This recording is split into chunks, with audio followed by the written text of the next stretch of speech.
आज से पहले हम स्पेस में घूमते एस्ट्रॉइड को सिर्फ देख सकते थे, उनकी डायरेक्शन और स्पीड का जायजा भी ले सकते थे। और अगर कोई एस्ट्रॉइड अर्थ की तरफ तेजी से बढ़ रहा हो तो हम ज्यादा से ज्यादा सिर्फ ये बता सकते थे कि ये एस्ट्रॉइड कब, कहां और किस दिन हमसे टकराएगा। इससे ज्यादा हमारे पास कोई भी जानकारी नहीं होती थी। लेकिन अब ह्यूमन हिस्ट्री में पहली बार अर्थ को एस्ट्रॉइड से बचाने का मैकेनिज्म प्रैक्टिकली बनाया गया है और नासा ने इस मैकेनिज्म का लाइव एक्सपेरिमेंट भी पूरी दुनिया को करके दिखाया है। 6.5 करोड़ साल पहले माउंट एवरेस्ट की साइज के इतना एस्ट्रॉइड हमारे प्लेनेट से टकराया था। 10 किलोमीटर चौड़े एस्ट्रॉइड ने अर्थ का पूरा नक्शा ही बदल दिया था। ये तबाही इतनी खौफनाक थी कि इसने पूरे प्लेनेट से डायनासोर का खात्मा कर दिया था। लेकिन आज इंसानों के पास ऐसी टेक्नोलॉजी मौजूद है जिससे अर्थ की तरफ बढ़ने वाले एस्ट्रॉइड का पहले से ही अंदाजा लगाया जा सकता है।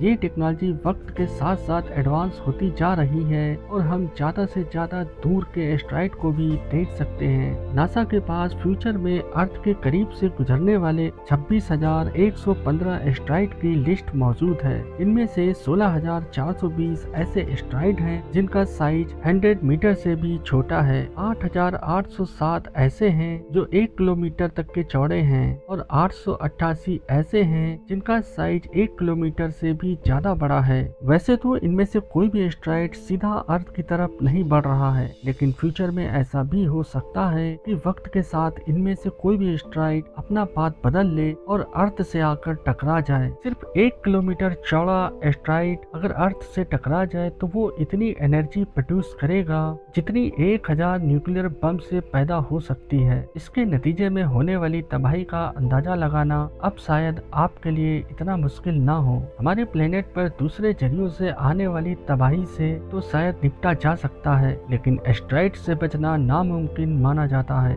लेकिन अब नासा ने एक ऐसा एक्सपेरिमेंट करके दिखाया है जिससे हम एस्ट्रॉइड का मुकाबला भी कर सकते हैं। जी हाँ, ये एक तरह का प्लेनेटरी डिफेंस सिस्टम है जिसको काइनेटिक इम्पैक्टर टेक्निक कहा जाता है। इस टेक्निक की मदद से अर्थ की तरफ आने वाले एस्ट्रॉइड का रास्ता बदला जा सकता है। लेकिन सवाल तो ये है कि आखिर कैसे? असल में अर्थ के बाहर आउटर स्पेस में ग्रेविटी और एटमॉस्फेरिक प्रेशर न होने की वजह से ऑब्जेक्ट को किसी किस्म की भी रुकावट का सामना नहीं करना पड़ता है। जो चीज जिस पोजीशन में है वो वैसे ही रहती है। अगर कोई ऑब्जेक्ट 10 किलोमीटर पर आवर की स्पीड से स्पेस में ट्रेवल कर रहा है तो वो हमेशा इसी स्पीड से चलता रहेगा जब तक उसके रास्ते में कोई और चीज ना आ जाए। और ये सब सिर्फ इसलिए मुमकिन है क्योंकि स्पेस में वैक्यूम में फ्रिक्शन पैदा नहीं हो सकता।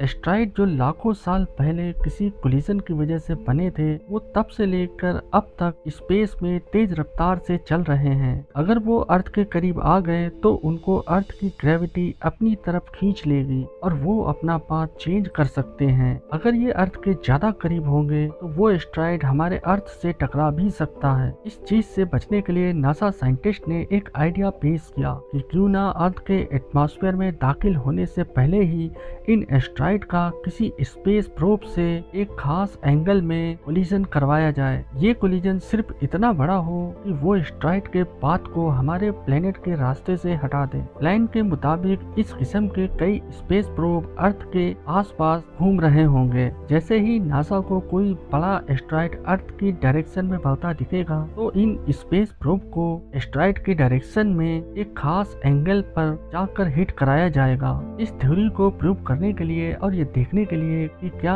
वाकई ऐसा हो भी सकता है, नासा ने एक एक्सपेरिमेंट करने का फैसला किया। इस मिशन को नासा ने डार्ट यानी डबल एस्ट्रॉइड रीडायरेक्शन का नाम दिया। 23 नवंबर 2021 को $325 मिलियन की लागत से बनाया गया dart spacecraft space x falcon 9 rocket के जरिए वेंडनबर्ग स्पेस फोर्स बेस से लॉन्च किया गया।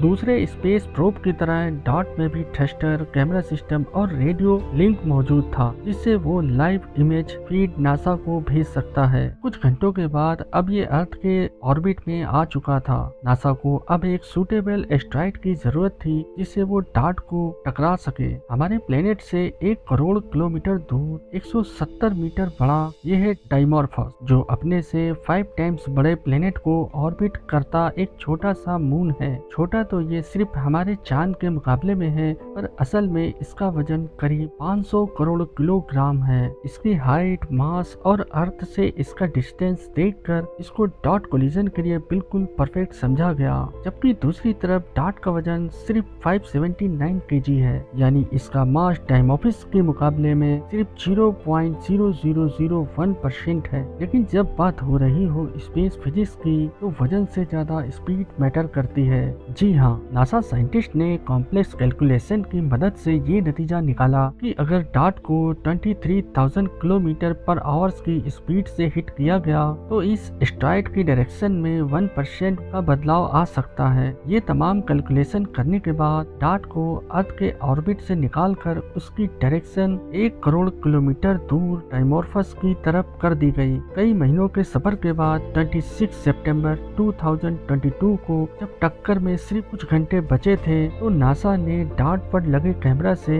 टक्कर की फुटेज को लाइव कर दिया। फुटेज में देखा जा सकता है कि 23,000 किलोमीटर की रफ्तार से बढ़ता हुआ डार्ट पहले उस छोटे प्लेनेट को क्रॉस करता है जिसके आसपास डायमोरफस ऑर्बिट कर रहा है। उसके बाद वो सीधा बढ़ता हुआ 2 फुटबॉल फील्ड जितने बड़े एस्टेरॉयड में जा लगता है। ये डार्ट से रिसीव होने वाले डायमोरफस की आखिरी फोटो है, जिसके बाद नासा का डार्ट से कनेक्शन हमेशा हमेशा के लिए टूट गया। इसके बाद नासा के साइंटिस्ट बहुत ज्यादा खुश हुए। हिस्ट्री में पहली बार प्लेनेटरी डिफेंस सिस्टम का एक्सपेरिमेंट कामयाब हो चुका था। एक्सपर्ट का मानना है कि कोलिजन होते ही डार्ट तो चकनाचूर होकर बिखर गया होगा, जबकि वो एस्टेरॉयड इस कोलिजन की वजह से अपने ऑर्बिट से हटकर नया ऑर्बिट अपना चुका होगा, जो कि कुछ इस तरह दिखता होगा। नासा के इस मिशन का एक्यूरेट रिजल्ट 2-4 हफ्तों बाद आएगा, जिसमें मालूम हो पाएगा कि वाकई स्पेसक्राफ्ट सिर्फ अपनी स्पीड की वजह से अपने से 1 करोड़ गुना वजनी एस्टेरॉयड की डायरेक्शन चेंज कर सकता है कि नहीं। ये तो सिर्फ एक्सपेरिमेंट की हद तक था, जिसमें एक छोटे एस्टेरॉयड पर एक्सपेरिमेंट किया गया। लेकिन असली सवाल तो ये है कि क्या 10 किलोमीटर चौड़े एस्टेरॉयड पर भी यही फार्मूला अप्लाई होगा या नहीं। क्या हम ये भूल चुके हैं कि दुनिया पर सबसे बड़ा रेडफोर्ड इम्पैक्ट क्रेटर 300 किलोमीटर तक फैला हुआ है। जो एस्टेरॉयड 300 किलोमीटर बड़ा क्रेटर बना सकता है, क्या हम उससे मुकाबला कर पाएंगे या नहीं। तो दोस्तों, आज का ये वीडियो यहीं खत्म करते हैं। मिलते हैं आपको एक और ऐसी वीडियो में। तब तक के लिए आप लोग अपना और अपनों का ख्याल रखिएगा।